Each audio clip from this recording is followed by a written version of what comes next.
তারকা প্রার্থী বিজেপির লকেট চট্টোপাধ্যায় জয়ী হয়েছেন। লকেট চট্টোপাধ্যায় জয়ী হয়েছেন হুগলি থেকে। অন্যদিকে সাজদা আহমেদ উলুবেড়িয়া তৃণমূল কংগ্রেস প্রার্থী, তিনিও জয়ী হয়েছেন। হুগলির বিজেপি প্রার্থী লকেট চট্টোপাধ্যায় যাচ্ছেন সংসদে হুগলি থেকে, আর সাজদা আহমেদ প্রয়াত সুলতান আহমেদের স্ত্রী, তিনি যাচ্ছেন উলুবেড়িয়া কেন্দ্র থেকে সংসদে। তৃণমূলের প্রার্থী সাজদা আহমেদ।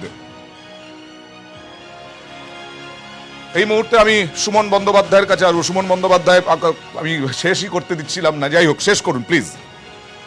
না মানে আমি যেটা বলতে চাইছি সেটা হচ্ছে যে মানে সমস্ত দল যদি তারা নিজেদের ভোট ব্যাংকটাকে অক্ষুণ্ণ রাখতে না পারে, খুব স্বাভাবিকভাবে আমি তো বলবো এটা মানে তৃণমূল কংগ্রেস এই গোটা ভারত জুড়ে যেভাবে একটা সুনামি চলেছে বিজেপির, সেই সুনামির মধ্যে 45% ভোট রেখে 22টার মতো আসন তারা ধরে রাখতে পারে যদি, তাহলে তো সেটা একটা বড় রেজাল্ট। কারণ এখানে একটা বড় অংশ, বিরোধীদের একটা বড় অংশ তো শিফট করে গেছে বিজেপিতে, এটা পরিষ্কার। 7% যাদের ভোট এই মুহূর্তে, তাদের 30% ছিল 2014-তে।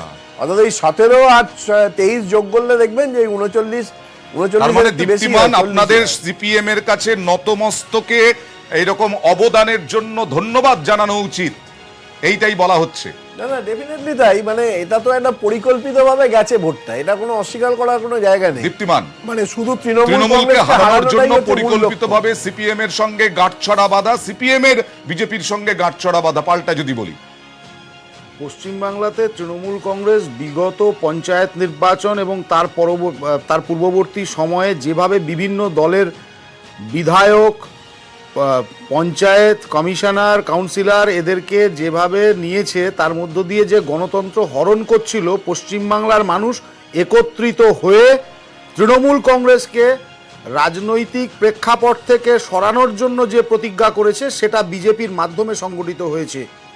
কিন্তু তার সঙ্গে একটা কথা মনে রাখতে হবে যে আজকে যারা বলছে যে সিপিএম তার ভোটটা ধরে রাখতে পারেনি, সবচেয়ে বেশি পরিমাণ সিপিএম এর পার্টি অফিস দখল করেছিল তারা, সবচেয়ে বেশি পরিমাণ কাউন্সিলর, আমি একদম নাম উল্লেখ করে বলছি, মেখলিগঞ্জ পৌরসভার ব্যাপার। এখানে বলা হচ্ছে সিপিএম এর সঙ্গে আন্ডারস্ট্যান্ডিং, এবং সিপিএম এই যে কিছুদিন আগে দুলাল বন্দ্যোপাধ্যায়, মাফ করবেন, পল্টু দাশগুপ্তের বিরুদ্ধে অভিযোগ উঠলো যে কোথাও একটা মুকুল রায় এবং শ্রমিক ভট্টাচার্যের সঙ্গে কোথাও একটা সমঝোতায় আসার চেষ্টা করছিলেন। তৃণমূল কংগ্রেস সম্পর্কে এখন আর কিছু বলার নেই, কারণ হচ্ছে ওরা রাজনৈতিক সংস্কৃতিটা ভুলে গেছে। কেউ কারো বাড়িতে অনুষ্ঠানটাকে ওরা রাজনীতিকরণ করতে পারে, কারণ ওদের দলের নেতাই বলে যে সিপিএমকে কেউটে সাপ এবং ওকে কেউটে সাপের মতো মেরে ফেলা উচিত। তো এগুলো যারা বলে রাজনৈতিক সংস্কৃতিকে কলুষিত করছে, এটা হচ্ছে তার প্রতিফলন। এবং গত পঞ্চায়েত নির্বাচনে যারা খুব জোর করে বলছিল আপনাদের সংগঠন নেই, প্রার্থী জোগাড় করে দেবো, সেই লোকগুলোর একটা বাইটও আজকে সকালবেলা থেকে দেখছি না। বলে আপনাদের এজেন্ট কি আমরা জোগাড় করে দেবো, প্রার্থী কি আমরা জোগাড় করে দেবো, সেই লোকগুলোর বাইট কোথায়? সেই লোকগুলো কোন গর্তে ঢুকলো? আমার এটাই আজকে সারাদিনের প্রশ্ন। তাদের কারো মুখ দেখলাম না, এটা অদ্ভুত লাগছে। সুমনদা, আসলে সেই বিষয়টাই কি মানে একেবারে সিলমোহর পড়ে গেল যে পঞ্চায়েত নির্বাচনে, যেটা নিয়ে বিরোধীরা, শুধু বিরোধীরা নয়, বিজেপি মানে একেবারে আপনাদেরকে অভিযোগের পর অভিযোগের তীর দিয়ে গেছেন যে পঞ্চায়েত নির্বাচনে ঠিকমতো ভোট দিতে দেওয়া হয়নি, ওইটাই সাধারণ মানুষের মধ্যে গেঁথে গেছে আপনাদের বিরুদ্ধে।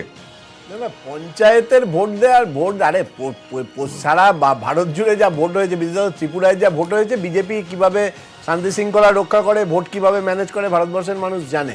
এখন ব্যাপার হচ্ছে যে ধরুন একটা দলের সঙ্গে যদি আর একটা দল যারা 34 বছর ক্ষমতায় ছিল, তাদের একদম 23% ভোট সরাসরি ট্রান্সফার হয়, তাহলে তো তার যে অঙ্ক, সেই অঙ্কটা তো পরিষ্কারভাবে মিলে গেছে।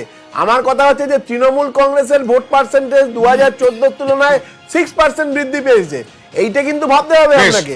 বিজেপি প্রার্থী আরামবাগের তপন রায়, তিনি এই মুহূর্তে এগিয়ে রয়েছেন। বিজেপি প্রার্থী তপন কুমার রায় আরামবাগ কেন্দ্র থেকে এগিয়ে রয়েছেন এই মুহূর্তে। আরামবাগ কেন্দ্র থেকে অপরূপা পোদ্দার পিছিয়ে রয়েছেন অপরূপা পোদ্দার, তৃণমূল কংগ্রেস প্রার্থী। আরামবাগেও বিজেপি এগিয়ে রয়েছে, অর্থাৎ একটি আসনে জয়, 19টি আসনে এগিয়ে, আর লিড হচ্ছে 17টি আসনে তৃণমূল কংগ্রেসের, 4টি আসনে জয়। একেবারে ঘাড়ের ওপরে নিঃশ্বাস ফেলা যাকে বলে তৃণমূল কংগ্রেসের, বিজেপি এই মুহূর্তে পশ্চিমবঙ্গের ভোটের, লোকসভার ভোটে পশ্চিমবঙ্গের চিত্রটা ঠিক এই রকম। আরো অন্যান্য ছবি নিয়ে আসবো এবং তার সঙ্গে নির্ভুল নিরপেক্ষ তথ্য নিয়ে আসবো একটা ছোট্ট বিরতির পর। নিউজ 18 বাংলা।